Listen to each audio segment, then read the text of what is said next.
Bonjour à toutes et à tous, je vous souhaite la bienvenue sur ce nouvel épisode du podcast Café Classique, le podcast dédié aux grands classiques de la littérature. Je suis Sam Zenker, je suis écrivain et je vous amène chaque mercredi avec moi pour un voyage littéraire au pays des grandes œuvres écrites. Cette semaine, je vais me consacrer à un véritable monument et je ne parle pas seulement de taille physique, Moby Dick, une œuvre passionnante et profonde qui, au-delà d'une intrigue simple, nous invite à réfléchir sur la confrontation de l'homme avec son destin et le divin, puisque Ahab lutte contre ce qu'il perçoit comme une injustice cosmique. Si vous n'avez pas encore abonné ce podcast, je vous rappelle que vous pouvez le retrouver sur Spotify, Amazon Music, Apple Podcasts, YouTube et bien sûr sur mon site internet samzenker.com. Prêt à embarquer pour un voyage d'un autre genre? C'est parti!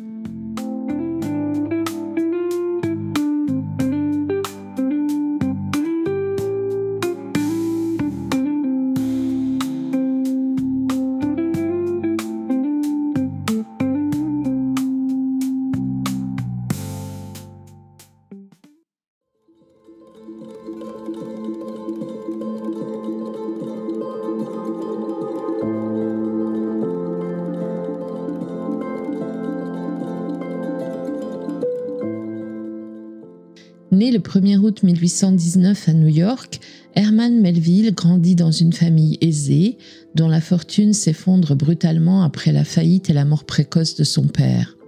Il connaît ainsi dès son enfance l'aisance puis la précarité, des revers qui marquent profondément son rapport à la société américaine, à l'ambition et aux illusions de grandeur. Après la faillite familiale, le jeune Herman quitte rapidement l'école pour soutenir sa famille. À 18 ans, il tente divers métiers, enseignant, employé de banque, ouvrier agricole, avant d'embarquer à bord d'un navire marchand. Dès lors, la mer devient son univers privilégié, terrain d'aventure, de solitude et d'introspection. À 21 ans, il signe pour un voyage à bord de l'Acushnet, un baleinier en route vers le Pacifique Sud. Cette aventure deviendra cruciale. Il déserte aux îles Marquises, vit quelque temps parmi les autochtones dans la vallée de Tipi, une expérience qui nourrira son premier roman autobiographique Tipi, paru en 1846, un succès critique et populaire immédiat. Melville enchaîne alors plusieurs récits inspirés par ses voyages, Oumou en 1847, Mardi en 1849 ou encore Redburn en 1849. Ces récits d'aventure et de critique sociale lui confèrent une réputation solide, mais un peu précaire. En 1851, Melville publie alors son magnum opus, Moby Dick, une œuvre ambitieuse, poétique et philosophique, inspirée de son expérience maritime, mais surtout influencée par une introspection profonde sur l'obsession, la vengeance et la condition humaine. Malheureusement, à sa sortie, le roman est un échec cuisant, ignoré du grand public et incompris par la critique. Cette déception marquera profondément l'écrivain. Après l'échec commercial et critique de Moby Dick, Melville tente de se raccrocher au succès avec plusieurs œuvres courtes, telles que Bartleby le Scribe en 1853, aujourd'hui considéré comme un classique existentialiste. Pourtant, aucune ne lui permet de retrouver le prestige d'antan. Melville sombre alors dans un isolement progressif. Découragé, amer face à l'indifférence du monde littéraire, il accepte un emploi modeste aux douanes du port de New York en 1866, un poste qu'il occupera pendant près de 20 ans, presque oublié de tous. Melville décède dans un anonymat presque total le 28 septembre 1891. Son œuvre est redécouverte bien après sa mort, principalement grâce à l'écrivain et critique littéraire Raymond Weaver, qui en 1921 publie une biographie décisive, ramenant enfin l'écrivain au devant de la scène littéraire américaine.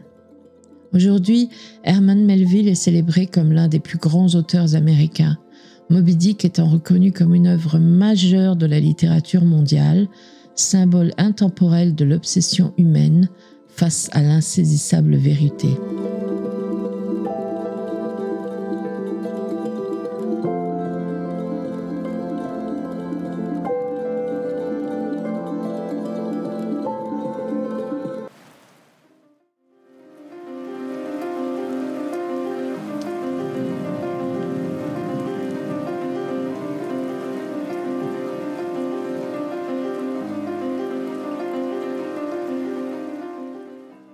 Publié en 1851, Moby Dick d'Herman Melville est à la fois une épopée maritime, un traité métaphysique et une exploration profonde de l'obsession humaine face à l'insaisissable.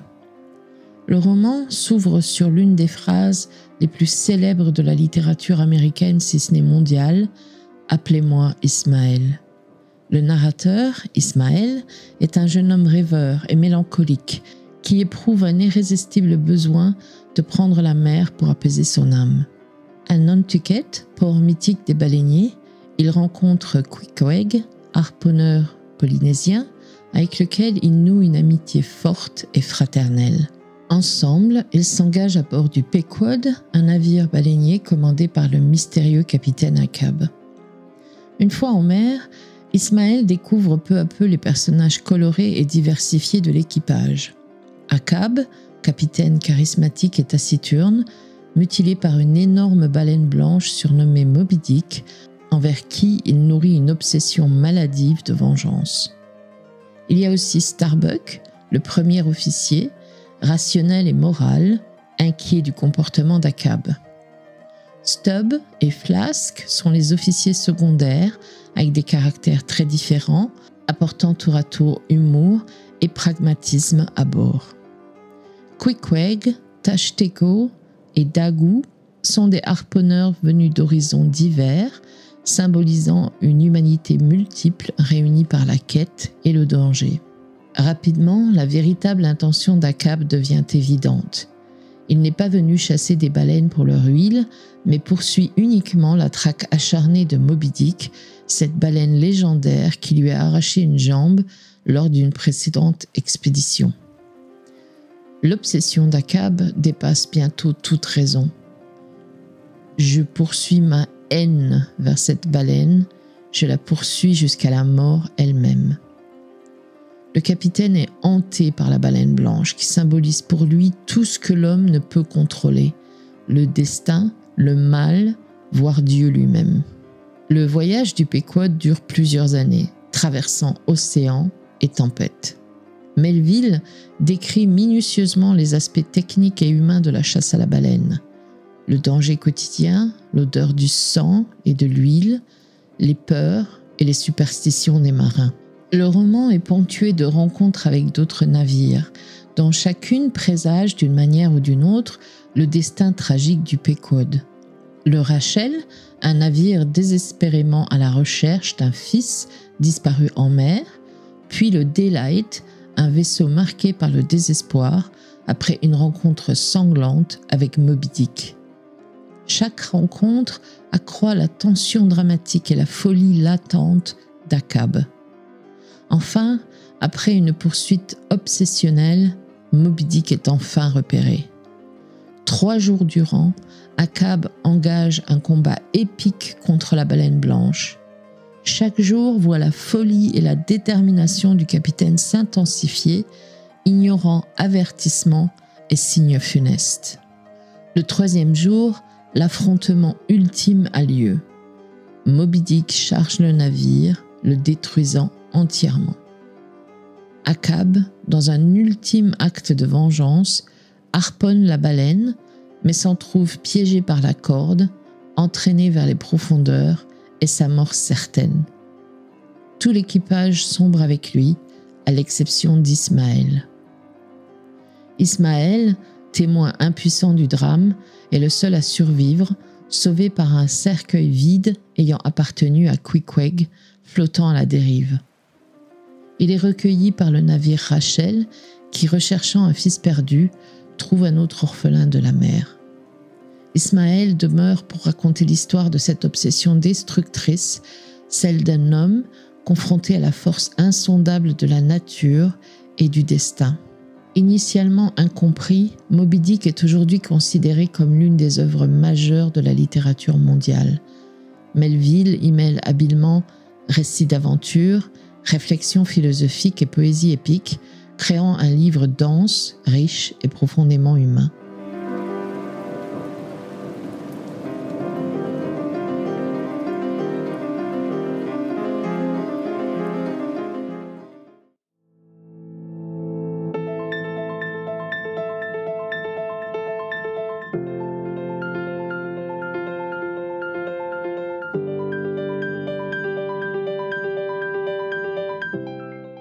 Publié en 1851, Moby Dick est une fresque littéraire complexe, brassant à la fois aventure, philosophie, poésie épique et questionnements existentiels.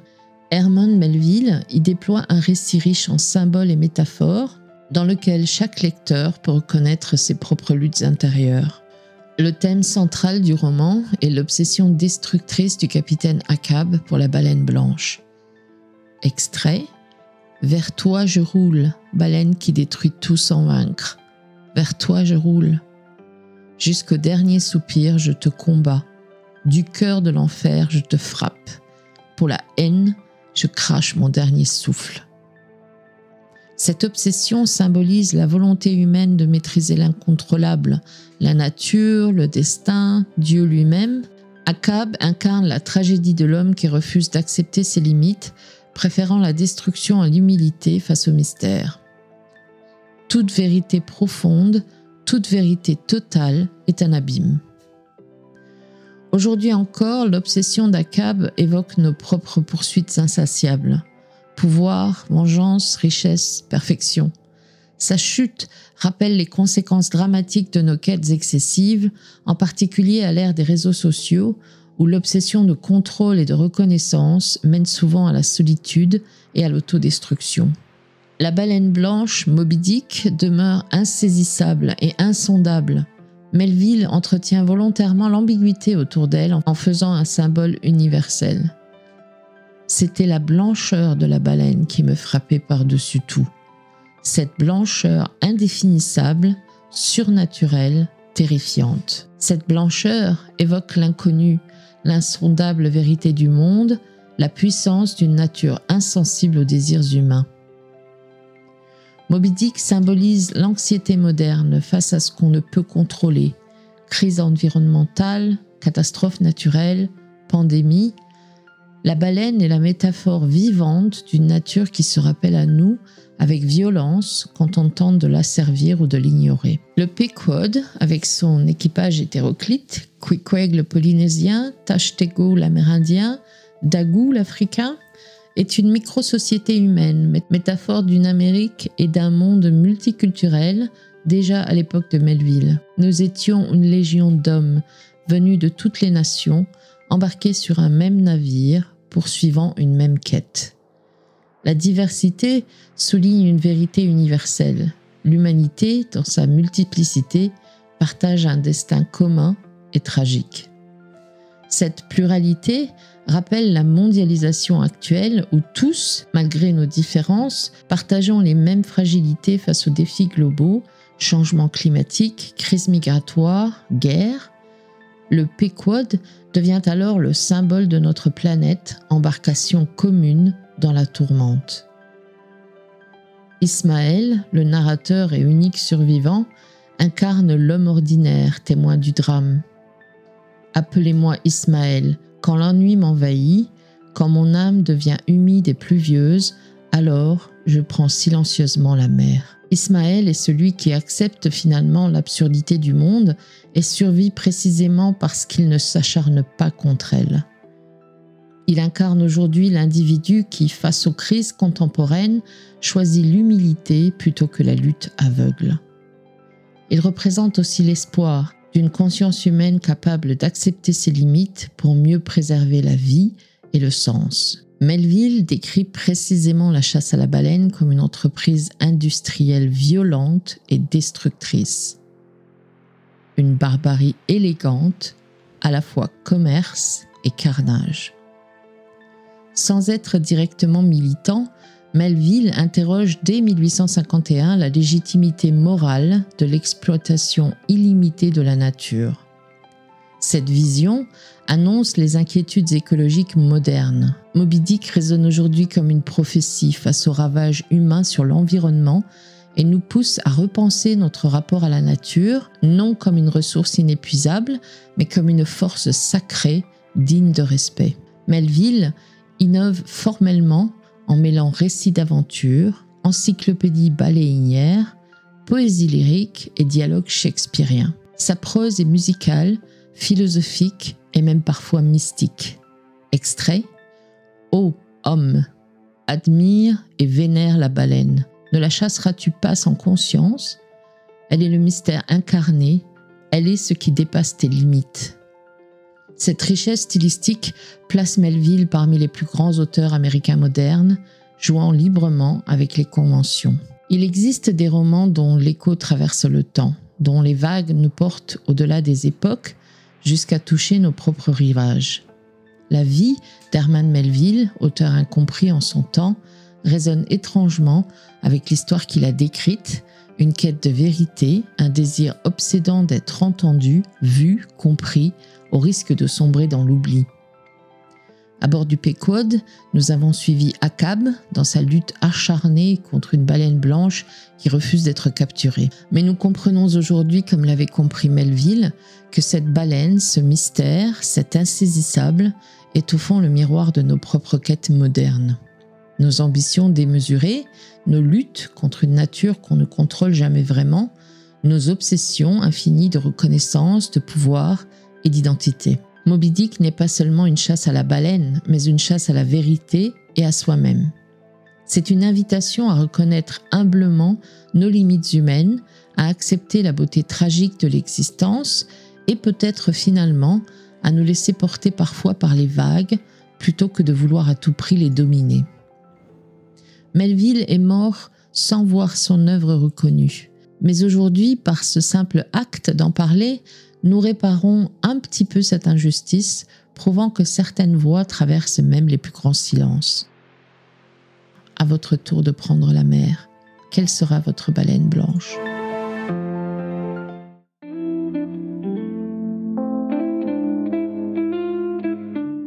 Voilà, c'est tout pour aujourd'hui pour cet épisode consacré à Moby Dick d'Herman Melville. J'espère que ce voyage littéraire vous aura permis de redécouvrir ou de découvrir ce roman fascinant. Si cet épisode vous a touché, pensez à laisser un avis positif et à vous abonner pour ne manquer aucune de nos prochaines escapades littéraires. Café Classique est disponible sur Spotify, Apple Podcasts, Amazon Music, YouTube, ainsi que sur mon site internet www.samzinker.com où se mêlent actualité littéraire et conseils pratiques. Je suis Sam Zinker et je vous remercie pour votre fidélité et votre écoute. Je vous souhaite une excellente semaine et je vous retrouve mercredi prochain. Portez-vous bien.